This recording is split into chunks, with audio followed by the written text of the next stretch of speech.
Mon regard sur l'Église de Chine, c'est d'abord un regard aimant, parce que ça fait plus de 30 ans que je suis là-bas et vraiment mon cœur est là-bas, même si parfois, comme aujourd'hui, je ne veux pas être avec eux.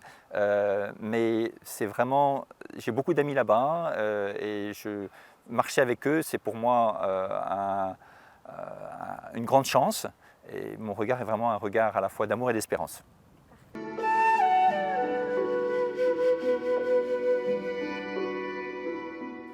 Je vois 3 défis pour l'Église en Chine. D'abord, le premier qui est lié à l'énorme développement que la Chine a vécu depuis les 40 dernières années, et en particulier en termes d'urbanisation, et donc des conséquences pour l'Église, puisque l'Église était surtout dans les villages. Le deuxième défi est lié plus aux questions politiques, avec des contraintes plus grande actuellement et qui fait que l'Église doit trouver des moyens de garder un espace de liberté en trouvant un bon équilibre entre compromission et puis refus de collaborer, quoi. On pourrait présenter les choses comme ça.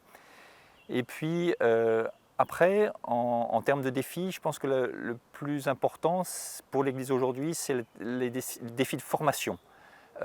Pour former les prêtres et les religieuses, pour former les laïcs, pour former les enfants, surtout qu'il y a des problèmes actuellement sur l'âge auquel les enfants sont autorisés d'aller à l'église, former les jeunes. Donc c'est tout un ensemble de défis de formation qui sont pour moi essentiels aujourd'hui pour l'Église en Chine.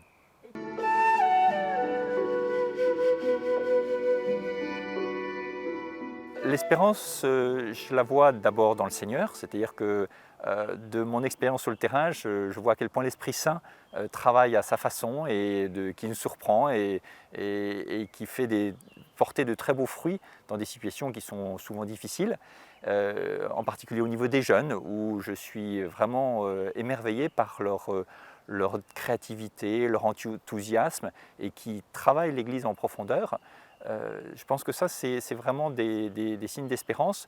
Et puis, il y a des diocèses qui ont, depuis une vingtaine d'années, fait énormément de projets, développé énormément de choses avec un grand dynamisme.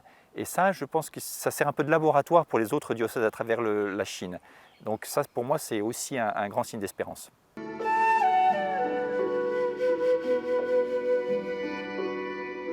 Ça a tout son sens de prier pour l'Église en Chine. Je pense que dans la prière de Benoît XVI, il y a une phrase en particulier qui pourrait tout à fait illustrer cela. C'est quand le pape dit que Marie est Notre-Dame de l'Espérance, qui est mère de l'Espérance, dans le sens où au samedi saint, dans la nuit qui attendait Pâques, eh bien, elle a su voir Pâques qui naissait.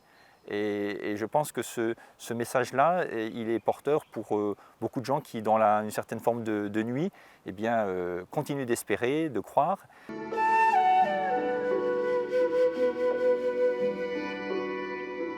De façon très égoïste, de pouvoir être de plus en plus à leur côté, avec eux, marcher avec eux, et puis plus précisément, eh bien, pour que justement la jeune génération soit vraiment un dynamisme pour transformer l'Église de l'intérieur.